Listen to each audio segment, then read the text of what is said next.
말씀은 신명기 14장 2절 말씀 보고 신명기 14장에 있는 말씀을 좀 살펴보도록 하겠습니다. 신명기 14장 2절입니다. 신명기 14장 2절 우리 한 목소리로 읽겠습니다. 너는 내 하나님 여호와의 성민이라. 여호와께서 지상 만민 중에서 너를 택하여 자기 기업의 백성으로 삼으셨느니라. 아멘. 모세는 이스라엘이 가나안에서 사는 동안 행복하게 살기를 간절히 원하고 있습니다. 그래서 구구절절 이스라엘이 행복하게 살 방법을 설명하는 것이 신명기다라고 말씀드렸죠. 그리고 그 방법이란 하나님 안에서 하나님의 말씀에 순종하여 사는 것입니다. 그래서 신명기 12장과 13장에서는 하나님 외에 다른 신을 섬길 가능성을 미리 다 차단해 버리라고, 어차피 다른 곳에서는 행복을 찾을 수 없으니 시도조차 하지 말라고 했던 겁니다. 그리고 이어지는 신명기 14장에서는 레위기에 기록된 율법들을 다시 한번 강조하고 있습니다. 그렇게 하는 이유는 역시 그것이 이스라엘이 행복하게 살 수 있는 방법이기 때문인 것이고요. 모세가 제일 먼저 언급하는 율법은 죽은 사람을 애도할 때 몸에 상처를 내거나 앞머리 털을 미는 일을 하지 말라는 것입니다. 신명기 14장 1절입니다. 너희는 너희 하나님 여호와의 자녀이니 죽은 자를 위하여 자기 몸을 베지 말며 눈썹 사이 이마 위에 털을 밀지 말라. 너는 내 하나님 여호와의 성민이라. 여호와께서 지상 만민 중에서 너를 택하여 자기의 기업의 백성으로 삼으셨느니라.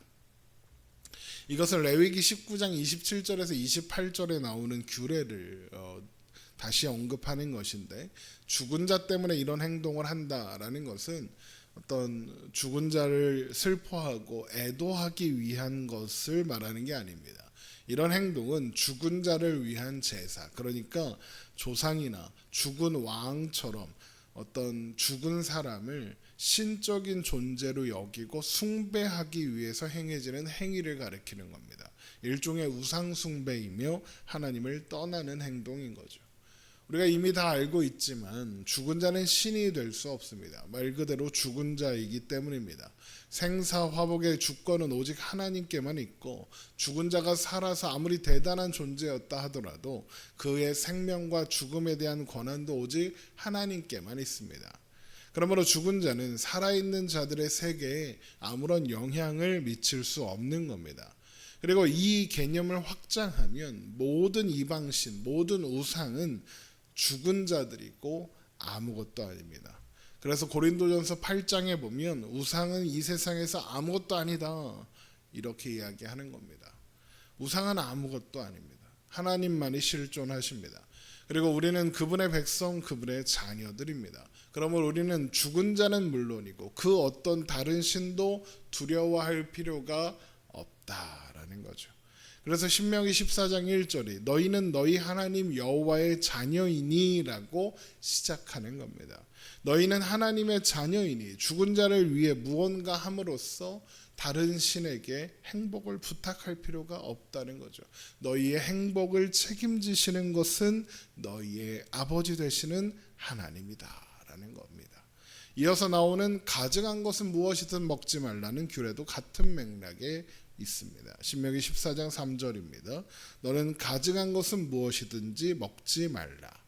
이것은 레위기 11장에 나오는 규례인데, 먼저 먹어도 되는 짐승은, 짐승 중에 이스라엘 백성들이 먹을 만한 것은 굽이 갈라져 쪽발이 되고 새김질도 하는 것입니다. 신명기 14장 4절입니다.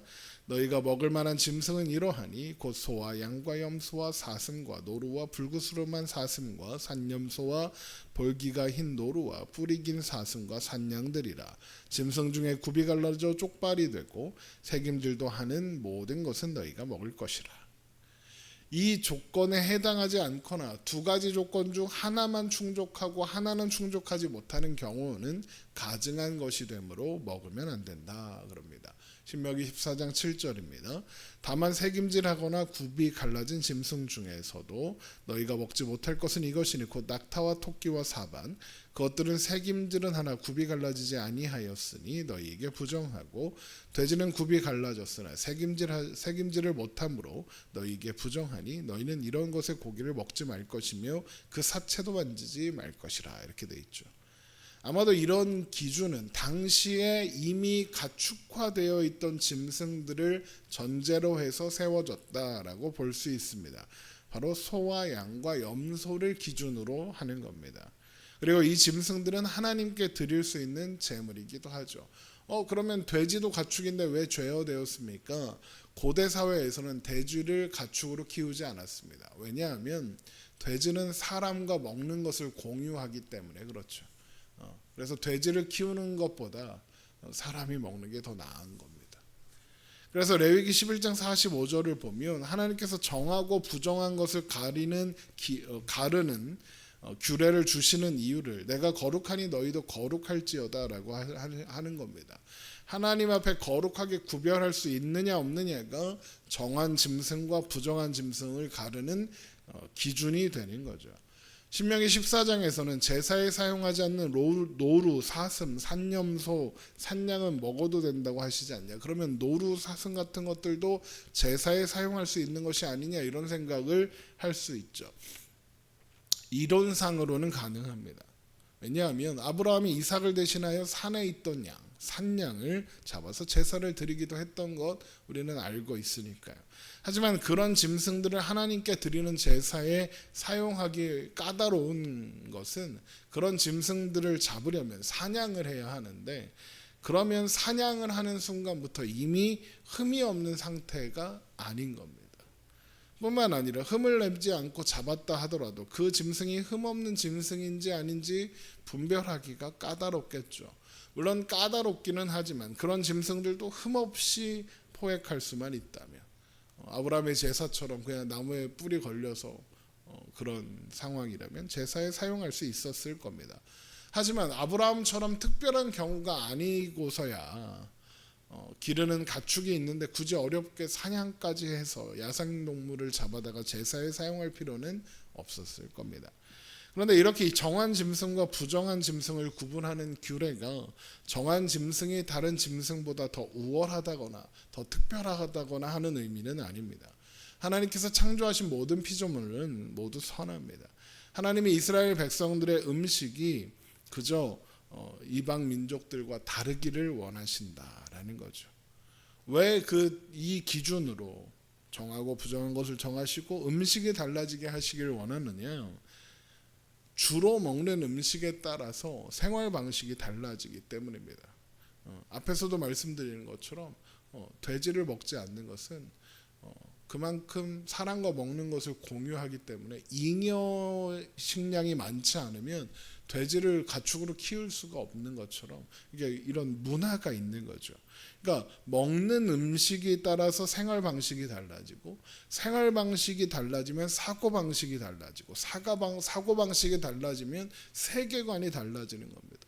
그래서 애굽의 세계관과 이 메소포타미아의 세계관과 뭐 또 여기 팔레스타인, 이스라엘, 가나안의 세계관이 다 다릅니다.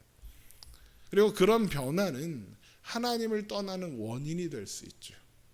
이방 민족들과 같은 것을 먹고 같은 방식으로 살다 보면 자연스럽게 그들과 같은 자리에서 어울리게 될 것이고 그들의 신들을 섬기는 자리까지 가게 될 수 있으니까요.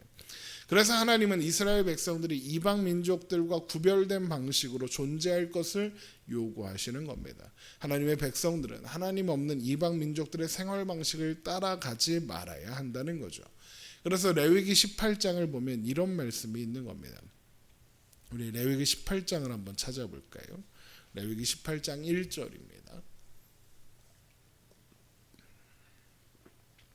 레위기 18장 1절 여호와께서 모세에게 말씀하여 이르시되 너는 이스라엘 자손에게 말하여 이르라.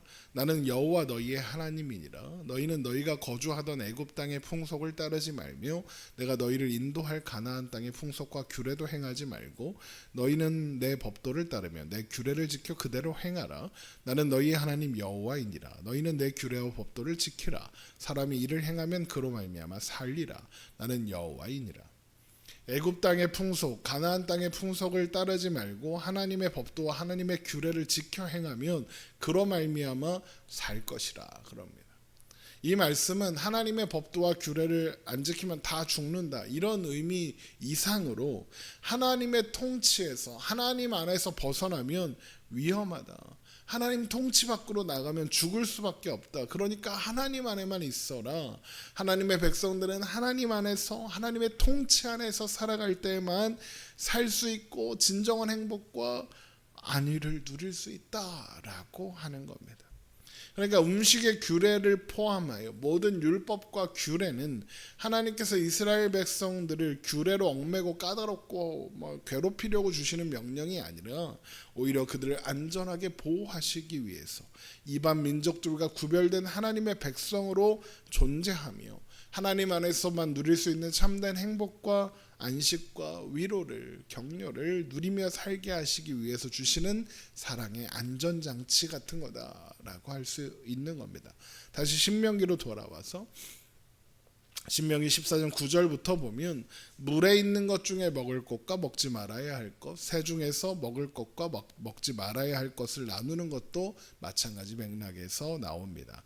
신명기 14장 9절 물에 있는 모든 것 중에서 이런 것들은 너희가 먹을지니 지르러미와 비늘이 있는 모든 것은 너희가 먹을 것이요 지르러미와 비늘이 없는 모든 것은 너희가 먹지 말지니 이는 너희에게 부정함이니라.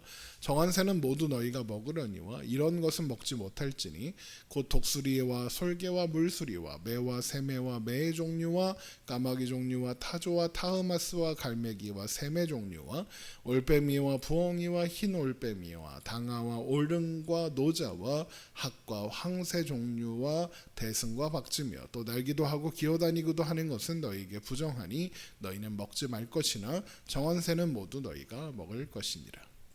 또한 스스로 죽은 것은 먹지 말아야 한다 그럽니다. 다만 거류하는 객에게 주거나 이방인에게 파는 것은 허용된다 그럽니다. 신명기 14장 21절입니다. 너희는 너희 하나님 여호와의 성민이라.